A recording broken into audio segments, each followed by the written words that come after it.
Xin chào tất cả các bạn. Hôm nay tôi lại tiếp tục làm một video clip để giới thiệu đến với các bạn một lô sản phẩm hàng nội địa Nhật. Lời đầu tiên, tôi xin chúc bạn một ngày mới an lành và cảm ơn các bạn đã quan tâm và ủng hộ cho tôi những video clip trước đây. Và hôm nay tôi sẽ giới thiệu với các bạn một lô hàng với những chiếc máy khoan, máy bắt ốc vít hiệu Makita, Hitachi, Nati. Để cụ thể hơn với những chiếc máy này thì tôi sẽ đi chi tiết với những chiếc máy. Và đầu tiên là một chiếc máy Makita 14V. Chiếc máy này tôi sẽ bán với giá là 900.000. Máy này sử dụng than rời. Và chiếc thứ hai là một chiếc Kidit 14,4V. Chiếc máy này trông rất là đẹp nha các bạn. Tôi sẽ bán với giá là 900.000.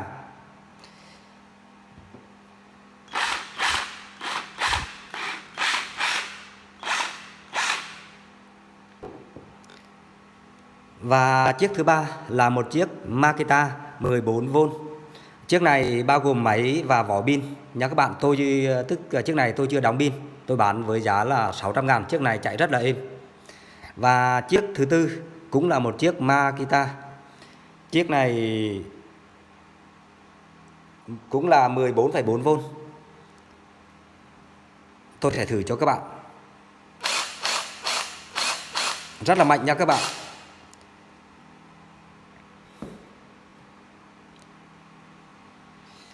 Và chiếc này tôi sẽ bán với giá là 870.000. Và chiếc thứ ba là một chiếc Ryobi nhé các bạn. Đây, một chiếc Ryobi. Chiếc này tôi chưa đóng pin nên là tôi sẽ bán với máy với vỏ pin có giá là 600.000 bởi vì chiếc này còn rất là đẹp. Và chiếc thứ sáu tôi sẽ giới thiệu đến với các bạn là một chiếc Makita. Chiếc này chạy rất là êm nha các bạn.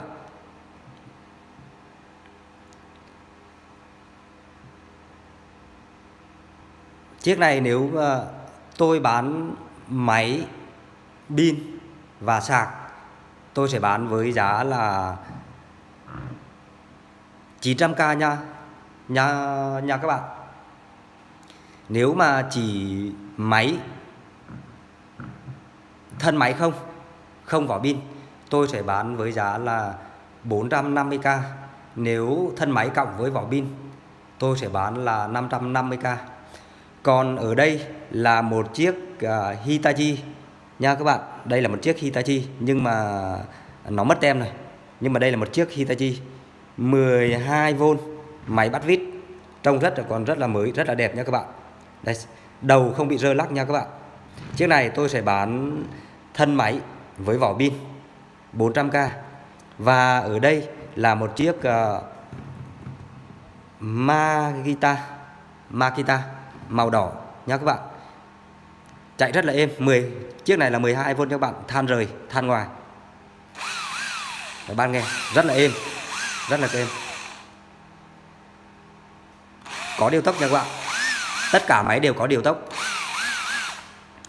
Chiếc này là 12V, pin 2A nhé các bạn. Chiếc này tôi sẽ bán bởi vì máy còn rất là đẹp, rất là ok.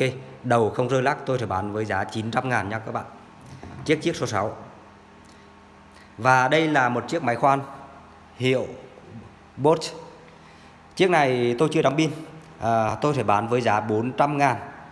400.000 bao gồm máy với vỏ pin nha các bạn. Nếu mà ai cần đóng pin thì cứ liên hệ tôi. Và đây là một chiếc để tôi xem đây là chiếc gì. Đây, chiếc Nati nhé các bạn. Đây là một chiếc Nati. Chiếc này 12V nhưng mà chiếc này vỏ nó đã bị bể mất một tí, nên là các bạn nào và nó chưa có vỏ, nên là chiếc này tôi sẽ bán với giá 250.000. Máy nhìn rất là chắc chắn, rất là nặng nha các bạn. Rất là nặng. Nếu bạn nào mua chiếc này về để mua vỏ và đóng pin vào và tìm một con ốc bắt ở ngay chỗ này thì nó rất là ok, bởi vì nó bị vỡ mất cái con ốc dưới này, nên là trên đầu nó bị lỏng, nó bị cái vỏ đằng trước này nó bị hơi o ẹp một tí, nhưng mà lấy ốc bắt vào thì ok, nên là tôi sẽ bán với giá 250.000. Chiếc này chiếc số 16. Và ở đây nữa là một chiếc máy git. Chiếc này 12V. Chiếc này 12V nha các bạn. Chiếc này là số 12. Thân máy với vỏ pin. Tôi sẽ bán với giá đó. Chiếc này rất là đẹp nha các bạn. Các bạn nhìn này. Chiếc này rất là đẹp. Trông rất là còn mới nhé. Rất là nặng, rất là chắc chắn, đầu không rơ lắc, nên là tôi sẽ bán với giá 450.000. Và ở đây là một chiếc này là chiếc gì? Đây là một chiếc Nati, máy khoan. Chiếc này tôi xem bao nhiêu vôn, 9,6V nhé các bạn. Rất chắc chắn. Chiếc này tôi bán 280.000. Và ở đây là một chiếc Hitachi nhé các bạn. Đây là một chiếc Hitachi màu xanh. Đây là một chiếc Hitachi màu xanh nhé các bạn. Chiếc này tôi xem, chiếc này 7,2V, nên là tôi trông rất là mới, nên là tôi bán với giá là 200.000. Chiếc này là chiếc số 8 nha các bạn. Và đây tiếp tục ở đây nữa là một chiếc Nati, cũng là một chiếc Nati, nhìn rất là mới, rất là chắc chắn nhé các bạn. Rất là nặng, rất là chắc chắn, đầu không rơ lắc nhé. Và thân máy với vỏ pin tôi sẽ bán với giá 400.000. Ở đây là không phải chiếc khoan nha các bạn, đây chiếc máy bắt vít, đây là chiếc số 9. Và đây là một chiếc máy SK. Chiếc này SK, để tôi xem mấy vôn, 12V nha các bạn. Chiếc này 12V, máy chạy tốt nhá, tôi đã thử, máy chạy tốt. Máy này nếu mà chiếc này nếu máy mà đã đóng pin kèm sạc 900.000. Còn riêng thân máy với vỏ pin tôi sẽ bán với giá là 600 nha các bạn. Chạy rất êm, có điều tốc, đèn led, đảo chiều nhé. Rất là ok, máy rất là đẹp. Và đây là một chiếc Hitachi máy khoan, chiếc Hitachi. Chiếc này 18V nha các bạn, nhưng mà tôi chỉ bán với giá 300.000 thôi, bởi vì lý do là cái vỏ nha các bạn, nó bị bể ở chỗ này. Nó bị bể ở chỗ này nhá các bạn. Máy rất là chắc chắn, rất là nặng nhá. Máy này sử dụng motor 750 nhá các bạn. Máy 18V, có 2 tốc độ nhanh chậm. Chiếc này là chiếc số 4 nhá các bạn. Chiếc này chiếc số 4. Tôi bán giá với giá là 300.000, bởi vì là cái vỏ nó bị bể chỗ này. Các bạn nào mà có nhu cầu mua thì liên hệ với tôi. Tôi sẽ bán thân máy với vỏ pin, hoặc là tôi sẽ đóng pin dùm cho các bạn. Chiếc này dùng rất ok, rất là mạnh nhá, nhưng mà vì lý do là nó bể chỗ này nên là tôi phải bán rẻ. Và đây là một chiếc chiếc này chiếc gì nhỉ? Chiếc Kazakh nha các bạn. Chiếc này 9,6V, 1,3 ampe.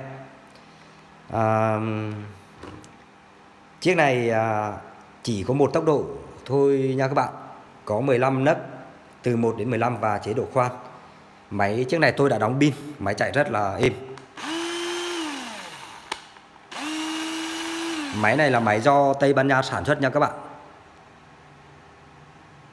Chiếc này trông rất là ok, rất là tốt, rất là chắc chắn. Và chiếc này tôi sẽ bán máy pin cộng sạc với giá là 400.000. Chiếc máy rất là ok, rất là mạnh nha các bạn, rất là mạnh, rất là mạnh, rất là chắc chắn. Máy còn rất là đẹp nhé. Và đây là một chiếc cái gì? Chiếc này là chiếc Makita 14V nha các bạn. Chiếc này riêng thân máy không, thân máy với vỏ pin. Không, chiếc này không có vỏ pin nha các bạn. Chiếc này thân máy không.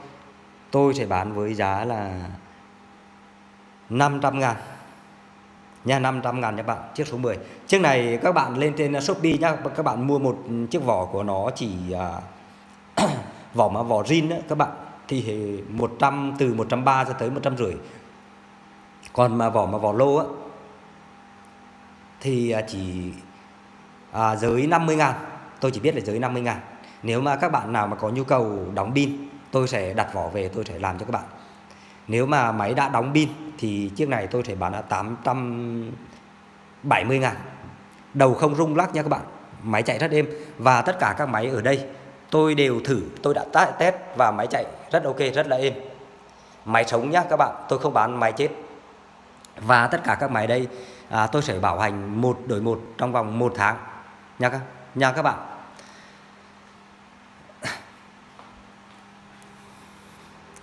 Và vì là hôm nay là ngày Chủ nhật nên tôi sẽ không đi gửi hàng được. Ở đây là có một chiếc máy bắt vít và một chiếc máy khoan. Tôi đã đóng gói sẵn để gửi cho anh Đại ở thành phố Đà Lạt nha các bạn. Đà Lạt đây, tôi đã đóng sẵn. Và tôi rất cảm ơn anh đã ủng hộ và tin tưởng sản phẩm của tôi.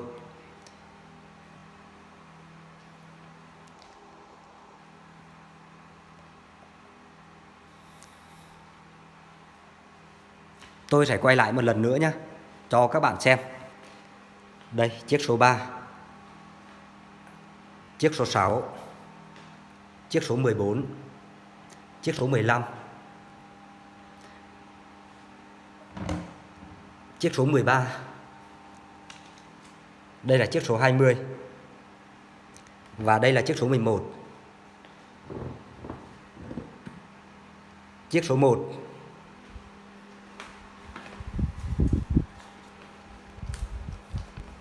Đây là chiếc số 17.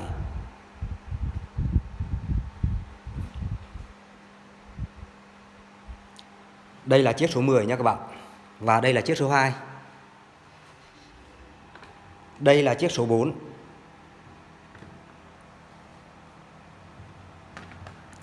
Đây là chiếc số 5. Đây là chiếc số 9. Và đây là số 8, số 7, số 12, số 16.